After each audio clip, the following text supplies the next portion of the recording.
In the summer of 2021, a young couple set out on what looked like the perfect American adventure.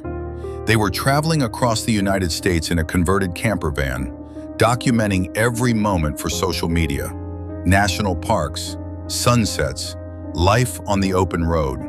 To thousands of followers online, it looked like a dream. But just weeks into the trip, something went terribly wrong. The boyfriend returned home, the van returned home, but Gabby Petito never did. And as investigators began piecing together what really happened during that road trip, they uncovered a timeline filled with disturbing clues, missed warnings, and a confession that would only surface after the killer was already dead. Let's tear into it. Gabrielle Venora Petito was born in 1999 and raised in Blue Point, New York. Friends described her as bright, creative, and endlessly optimistic. She loved art, photography, yoga, and the outdoors. She also loved documenting her life. Gabby dreamed of becoming a travel content creator, someone who could turn adventure into a career. In high school, she met Brian Laundrie. At first, their relationship seemed like a typical young romance. They shared interests in hiking, nature, and minimalistic living. By 2019, the couple had become serious. Gabby moved to Northport, Florida, where Brian lived with his parents. The two worked regular jobs at a grocery store while talking about a bigger plan. They didn't want ordinary lives. They wanted freedom. And eventually, they decided the best way to find it was to hit the road. In December 2020, Gabby purchased a small white Ford Transit Connect van and began converting it into a camper. It became both their home and their future business plan. To save money, Gabby worked long hours, sometimes 50-hour weeks. She documented the van conversion on social media and launched a YouTube channel called Nomadic Static. Their goal was to travel across the United States for 4 months, filming everything, posting travel content, and building an audience along the way. On July 2nd, 2021, the trip officially began. They started in New York and headed west. Over the next several weeks, the couple visited national parks, scenic landmarks, and remote desert landscapes. To viewers online, everything seemed perfect. But behind the curated photos and travel posts, the relationship was beginning to fracture. On August 12th, 2021, something happened that would later take on enormous significance. Police in Moab, Utah, received a 911 call from a witness. The caller reported seeing a man slap a woman outside a van. Officers soon located the vehicle and pulled it over. The body cam footage from that traffic stop would later be viewed by millions of people. Gabby was visibly shaken. She was crying. Her voice trembled as she tried to explain what had happened. At one point, she blamed herself, saying she struggled with anxiety and that the argument had been her fault. Brian, meanwhile, appeared calm. He joked with officers. He downplayed the situation. After separating the couple and questioning them, police ultimately treated the incident as a mental health episode rather than domestic violence. Gabby kept the van. Brian was taken to a nearby hotel for the night. The following day, the couple reunited and the road trip continued. But many investigators and viewers who later watched the footage would ask the same haunting question. If police had recognized the warning signs that day, could Gabby Petito still be alive?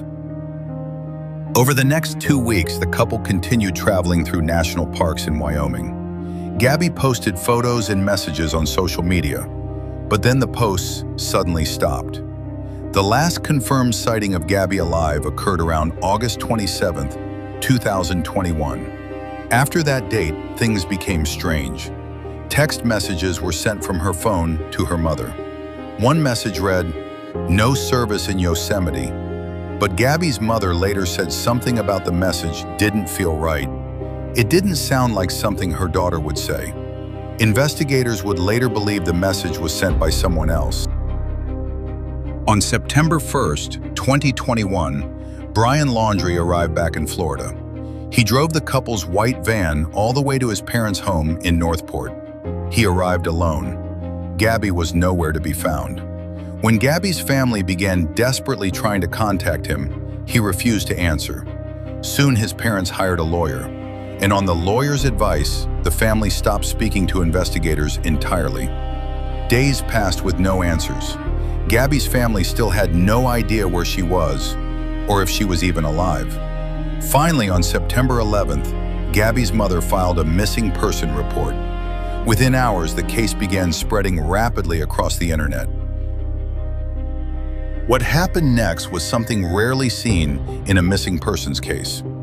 Thousands of people online began investigating. TikTok users analyzed Gabby's social media posts. YouTube viewers searched travel videos for clues. People began mapping the couple's possible route across the country. Then one amateur discovery changed everything. A travel vlogger reviewing her own footage realized something shocking.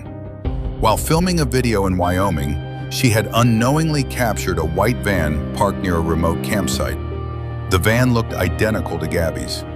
Investigators quickly confirmed the location. The area was known as Spread Creek Dispersed Camping Area, inside Wyoming's Bridger-Teton National Forest.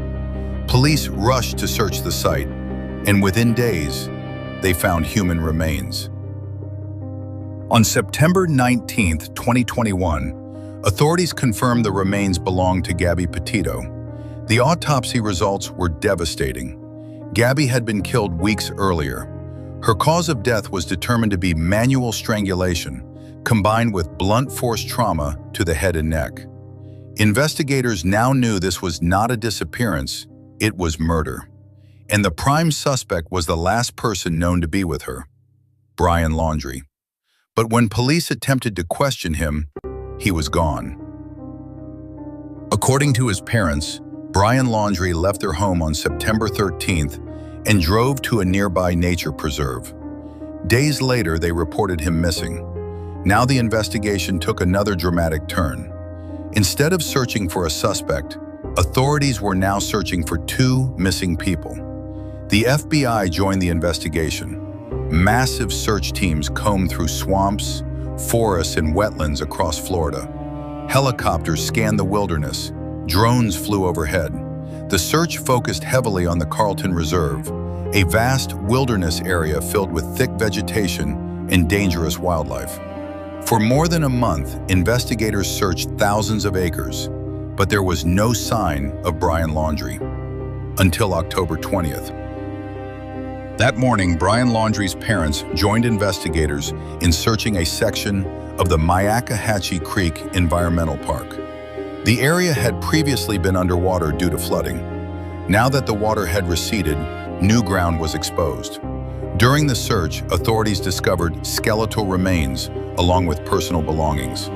Dental records soon confirmed the identity. The remains belonged to Brian Laundrie. Nearby, investigators found a backpack, and inside the backpack, they found a notebook. Months later, the FBI revealed what was written inside. In the notebook, Brian Laundrie admitted to killing Gabby. He claimed she had been injured after falling near a river and that he ended her life because he believed it was merciful. But investigators and forensic experts strongly disputed this version of events. The injuries found during the autopsy suggested something very different, a violent homicide.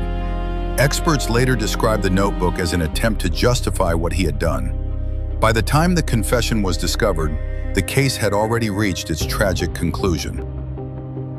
Gabby Petito's murder became one of the most widely followed true crime investigations in modern history. Millions of people watched the story unfold online in real time.